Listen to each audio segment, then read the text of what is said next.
it's that classical story, right? That if you and your friend are hiking in the woods and a bear attacks y'all, you don't need to outrun the bear. You just need to outrun your friend, Mm-hmm. Yeah. right? And so the question is the cost, the cost per question of leveraging an open API or a cloud, paying them whatever they charge, even if it's a more general answer, but getting the personalizations out there in the field, getting them tested, getting your company ahead of its competitors, getting real data on in-field performance, knowing which are the triggers and which are the movers and shakers in this personalization space. That to me feels more time critical than building the best personalized.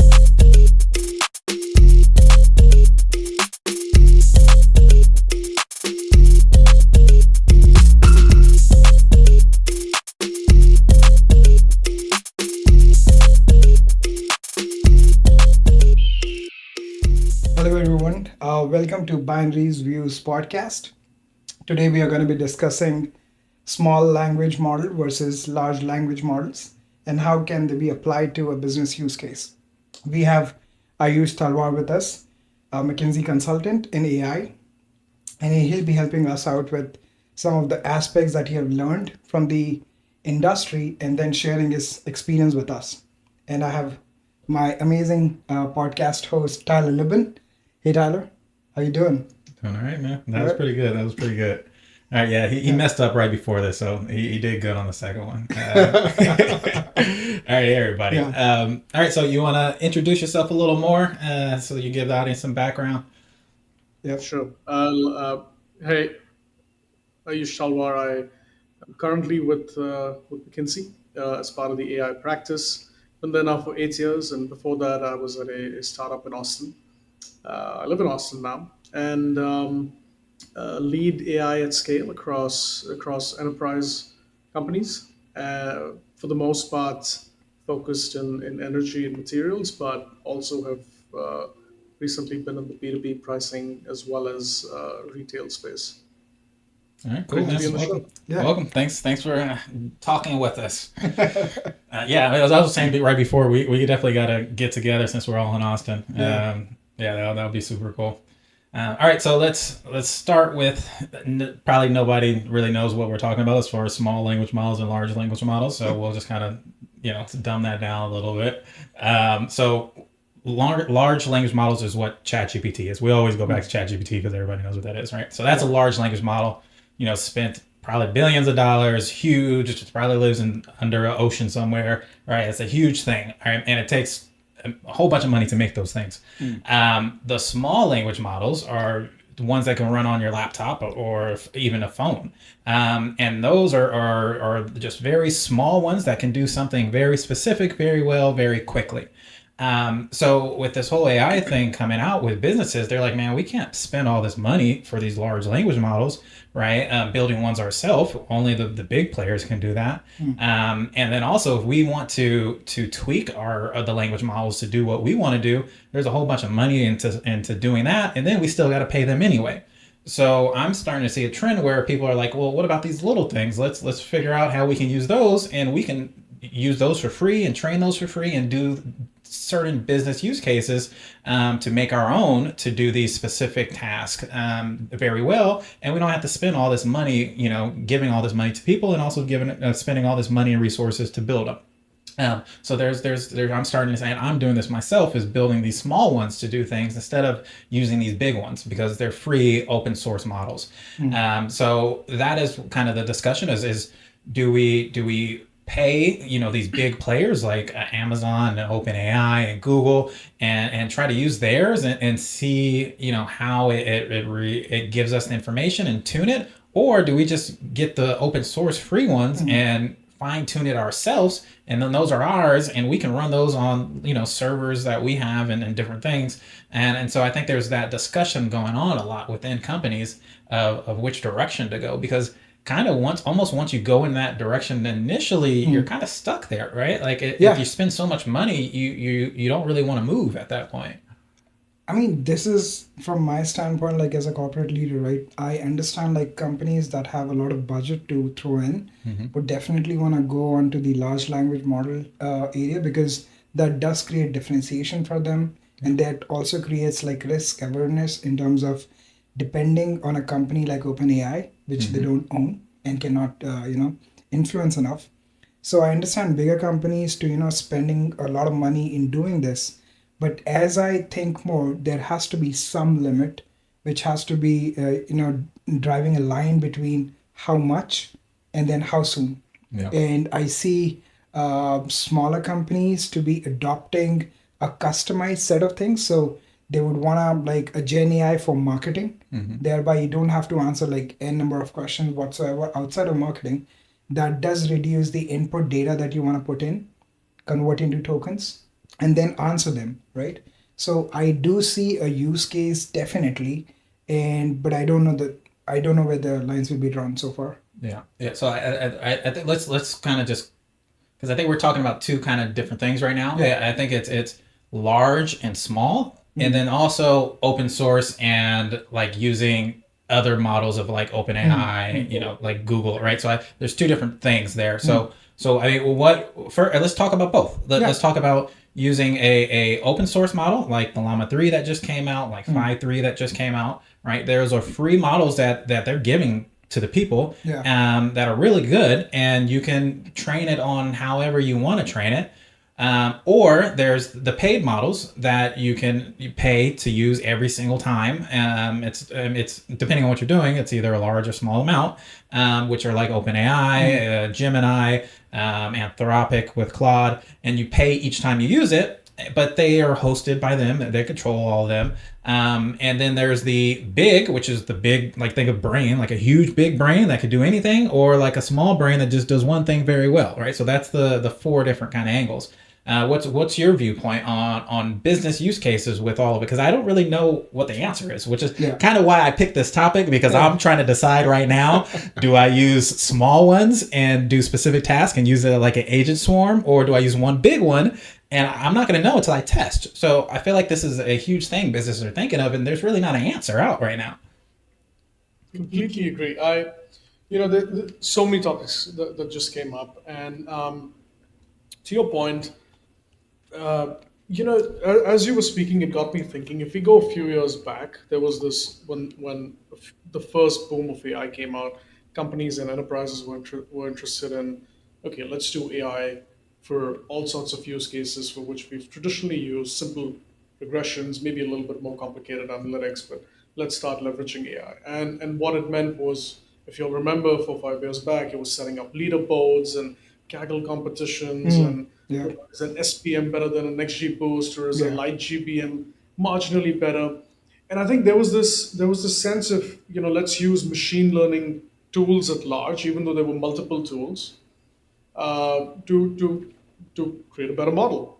But then what happened was, over a couple of years into that, companies started, with an increased demand on ROI. It started becoming a little bit more about, this is great, but the focus is really on the kind of data that's going in, on the features that are being created.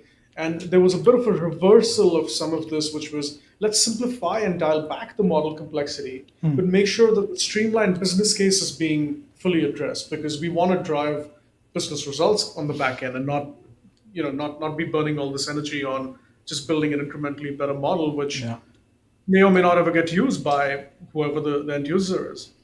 And now with since ChatGPT November 2022, I feel like this wave has come back again. Was there's a range of models and everybody wants to get in. But Tyler, to your point, I do think over the next 18 to 24 months, uh, companies will start saying, okay, what do I really need for what I'm trying to get out of this? Yeah. Once you go sort of beyond the experimentation phase into tooling and frankly bottom line results phase, that is going to come up as a question. As Yeah. Yeah. my The one thing that I will say is, I actually did serve a defense manufacturer. There was some work we had to do, and because of needs for air gap solutions, they couldn't tap into any of the big existing LLMs, and so I spent a bunch of time researching, okay, what are some good open source models that you can just put within the system, and the vast majority were small in nature. I mean, Yeah. there's a couple companies that have on-prem models like Cohere that they can come in and install, and but it comes with some pretty high professional fees. Um, but the vast majority of open source models were small, and as the research showed that again for dedicated tasks they were pretty good off the bat. But again, this is a bit at the at the early stages, and it hasn't sort of been proven out in the field and battle hardened to a Yeah. great extent. Just All right, so I got an idea because I got a million questions. So how about this turns into an interview where I ask y'all questions and y'all answer them for me, and then Sure. I can apply them to my business. How Sure. about that? All right. So I, so me and him is talking about right now the demand or the need of being agile is super important with the technology change, everything changing, right? And so, like, really, like all of the stuff I'm about to ask you is personal stuff that I'm doing for my company that I want answers for, and I've researched a whole bunch and I can't find them. So I want to see what y'all say. Yeah. All right. And there's just two arguments right now, and I'm reading a whole bunch of Reddit, like everything. And there's one is you give a large language model a whole bunch, like you fine tune it and train it on all the different topics, and it can share information that it learned from all the fine tuning you're doing, and being able to connect dots, right? Where in the small ones, if you have a whole bunch of small ones that do one specific thing, they can't connect the dots, right? But you can make an agent swarm where they talk to each other to come up with a solution. So instead of them living in individual boxes, they live in an agent swarm where they talk to each other to complete one task, right? Which there's a whole bunch of things out right now, like Crew AI is a big one that everyone's talking about, like where they talk to each other, right? And to me, that is more agile, because if one agent, like if one of them breaks, you can just fine tune him real quick because he's super small, and give him 10,000 rows that you could generate from probably the other ones, and tweak them a little bit, and then be like, hey, like I need you to answer this a little differently, or bring another one in to supervise them, or to so I feel like the multiple small models in an agent swarm will be able to adapt super easy, super quick, and you can train them. You can train them very fast and fine tune them very fast, and you can build upon it.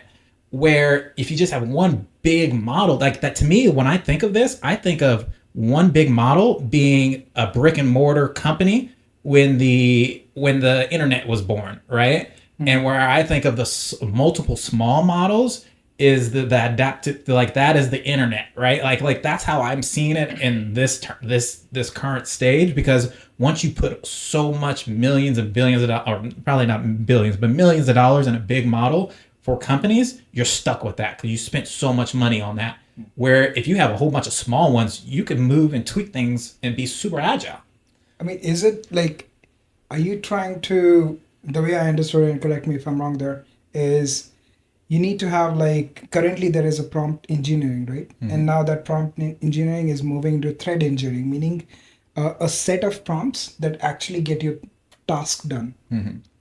So let's say if I apply that in a lead gen, right? Hey, I'm looking for this kind of cohort. These are the people I want to try to reach out. This is my intention, and this one I get out of it, right? And there are like multiple prompts that becomes a thread, and then that thread becomes like a particular workflow to get the actions done. Is it similar to that, or are you I'm thinking not of even something sure different? what you said just now. So let me review. Yeah. So let me give you an actual use case, right? Oh, sure.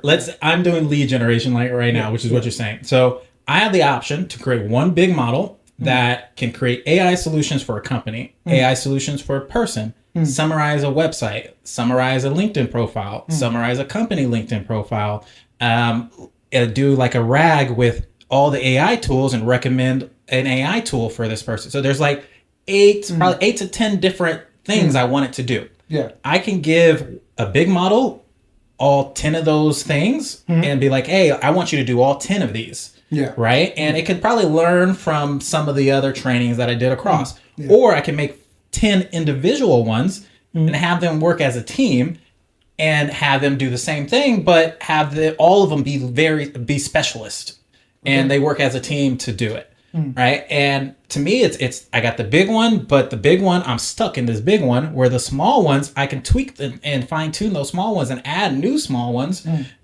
on the go instantly almost.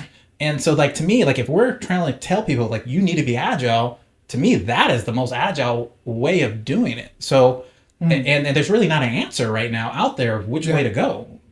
So what do you think? So I like the thinking, and I think in the personal thoughts, in the long term, it's going to move in that direction. I do think in the short term, I concur a little bit more with what Pratik is saying. So to play your question back, Yeah. right? You're trying to generate leads. Now, it's that classical story, right? That if you and your friend are hiking in the woods and a bear attacks you don't need to outrun the bear. You just need to outrun your friend, Yeah. right? And so the question is the cost, the cost per question of leveraging an open API or a cloud, paying them whatever they charge, even if it's a more general answer, but getting the personalizations out there in the field, getting them tested, getting your company ahead of its competitors, getting real data on in-field performance, knowing which are the triggers and which are the movers and shakers in this personalization space. That to me feels more time critical than building the best personalized message out there, right? So you could probably build something which is maybe 50% more personalized than what you have today, but now it's in the field and it's starting your lead generation. And then of course over time you can either through the swarm or through the prompt, the thing you The threads. extensive prompts, Yeah. you can start to make it even more and more. But I think again, getting that end-to-end value chain set up, to me it seems like that is more like that's how you get ahead of your competition, become a differentiator in the market, right? This season is brought to you by Visual Intelligence, your dedicated team and partner for data strategy, innovation, AI, and data analytics solutions. As a special thanks to our listeners, Visual Intelligence is offering a free exclusive AI tool every season. This season, it's the Google Trends AI Data Analytics Assistant. This tool offers actionable intelligence on market trends and consumers' interests using Google search data. It's our way of helping you leverage AI without the need of a big data team. Use the link below and enter your email in order to get access to the tool. Also, you can visit us at visualintelligence.com if you need any assistance in anything data, AI, or data analytics related. Okay, so I want to clarify what you're saying, because remember, there's like 4 pieces to this. Are you saying it as a business, it's easier to use what's out there, like OpenAI, Gemini, to just do that to get going and then start working on your own stuff? Or are you saying it's better for you to use a big model compared to a whole bunch of small models? I'm saying that, yeah, it's more the former. So OpenAI, Gemini, Clouds, Anthropic, Cohere, they've all made access super easy. Like you can get started in a week and start getting your content out there. Yeah. No. Right. I don't know what the cost of setup for what will be very specialized models and probably much better content, but I don't know what that timing could look like. Yeah. It could be months. So before are you hinting towards the ROI, I unknown think so, ROI yeah. for those agent rooms? But the thing, it's there is no. I mean, for me, it's I have done so that I've done this, right. Like I'm actually doing this now. So for the OpenAI, like I'm using OpenAI and Claude mostly, and because I have the Claude free membership right now to the 16th, which I'm trying to get as much data out right now. But like I'm doing it, but it still talks a certain way, right? Like you can put whatever you want in the system instructions. It still does, yeah. it does it for personalized messaging. It doesn't talk like me, right? And so no matter what I put in that system prompt, it can't get it to talk like me. No. But Yeah. if I give a small one 10,000, which what I'm doing is as I'm using Claude to I'm giving Claude like 100 examples, and I'm telling him to create 10,000 examples in my tone, and then I'm training a small one on that tone, and that small one can talk like me, where I can't do that for the big one without spending a whole bunch of money. Right, so it's not even necessarily like I get the ROI to just get something out there and go quick, But even if I go quick, it like with the personalization, it still doesn't It's sound still, like you. yeah. You Yeah, know? that's really interesting to me, that you feel that, and I've, one of the hot topics out there, the use cases, two of them actually. One is image personalization for online retail, Mm-hmm. and then the other is customer ops for call centers, where call centers are trying to automate level one support. This issue that you've mentioned, where I don't know what the word is, but it's the genericity is that a word? But the generic approach that you get from the big LLMs, that is initial reaction that companies are having, which is it's automated, but it's not exactly at the level and quality at which I'd want it to be Yeah. just yet. Yeah. Which is what you're saying, and I Well, think I think there's an argument to be made for both sides. because It, like it like wants, let's put this in kind of more simpler terms. Mm. It's like I have a PhD student of data science, Mm. right? Creating creating a blog title, right? Mm-hmm. A blog subject. Like I don't need that PhD student Mm-hmm. paying $500,000 a month to create a subject line for me, right? Mm. Like to me, it's an overkill. There's too that person has too much information, too much knowledge to do this very specific thing I'm asking him to do. I just need to hire a virtual assistant somewhere overseas and pay him $5 an hour, Mm. and he can do that for me, right? So it's almost like a like why do I need to have that? I don't Yeah. even need it. Sounds good. It's nice, but I Mm. don't need that. I need you just to do this one thing really Yeah. good, quickly, cheaply. I think yeah. I would put in 2 points here. I think it is based on inputs because a business, if they want to be agile, if they want to run fast, right, they want quick results, Mm-hmm. right? And secondly, still the companies are run by employees who are beginning to understand what it is, right? So that initial inertia to adopt a bigger solution as compared to just a solution which is available to them. Yeah. So these two factors I think play a role in terms of, as Ayush was saying, is that maybe there is an initial inertia that needs to be just, it's about a time thing, and then after that we do anticipate people getting more sophisticated, and even the agent swarms that you're talking about would be just if there was like 8 steps, it'll be 8 steps prompts, and ChatGPT creates those agent swarms on the back end Yeah. and just serves it to you, because people are getting used to, like, I'm gonna give you a prompt and give me the answer, right? And agent sums definitely is a sophisticated way to do it, but it's unknown ROI. The employees are like, oh, I'm not sure if I can adopt it, or like what's happening. And third piece is, if it is quick, like I want it today, Yeah. rather than building the solution for, let's say, a month and then getting the output. The problem I have with it Mm. is with this type of thing where Mm. it's personalized like this, Mm. right? It people are always looking, is this AI, is this not AI? Like if there's very fine, like they're questioning every message, every email out, right? Yeah. um and if you're using a big model, they make an update and they tweak some stuff and you don't know, and there's your model, your legion is just automated, it's just going, and it Mm. starts saying stuff differently than it did last week. You have no control over that. Mm. So for something being such a it's important that it's personalized and it's speaking this way, and you Yeah. creating your whole company around something you can't control, Mm. and they can make an update and tweak everything, and you just like, you have no idea, and you got to figure out, like, to me that's as a business, that's dangerous. That is. Yeah, there is risk there. I think that's where good product leadership comes in drawing that, taking that judgment call, right? Where is the risk reward trade? Because what you wouldn't want to do is, send out something that's suboptimal. Now you run the risk of having pissed off your audience base, and Yeah. no matter what you do in the future, you could give them the best personalized emails and content. They're gonna, the likelihood they'll ignore you is a lot higher. Mm-hmm. Yeah. So, it takes me back to if there's some thinking in the space that Gen AI is good at four tasks: customer engagement, concision of knowledge, coding, and creative content, right? Can create. And what do y'all think?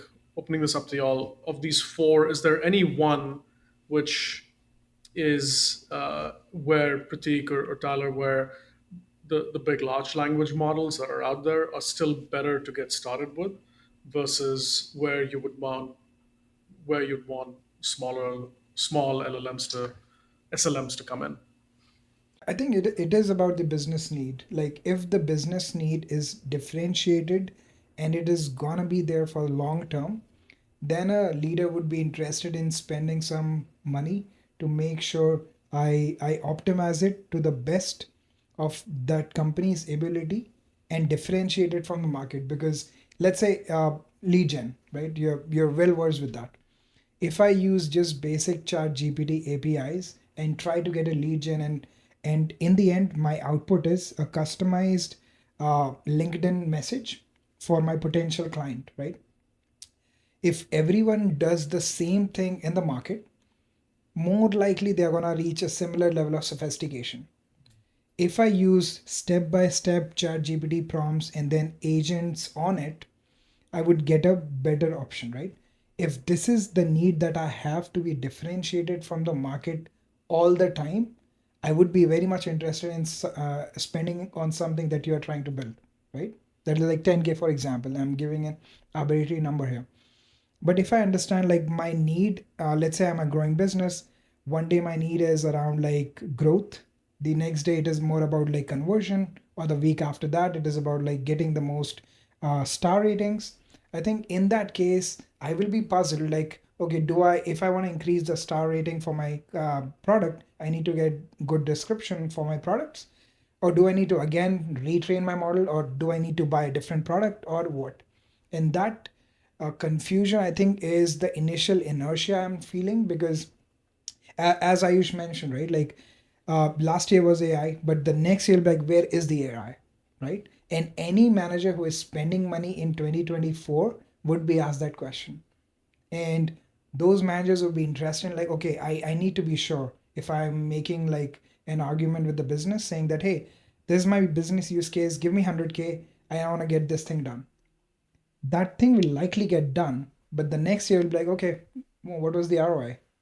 Like, where did you actually get more money out of this? Did that increase the conversion percentage? Did that increase the quality of clients that we were getting?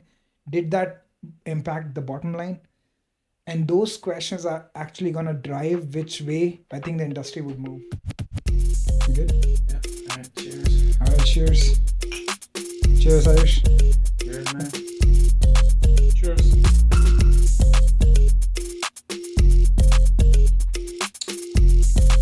All right. Let's hear Pratik. He's always laughing at me because I'm always. So let's see him. All right. So, hey everyone, welcome to Binaries Views podcast. Today we are going to be discussing the small language war. All right. Starting once again.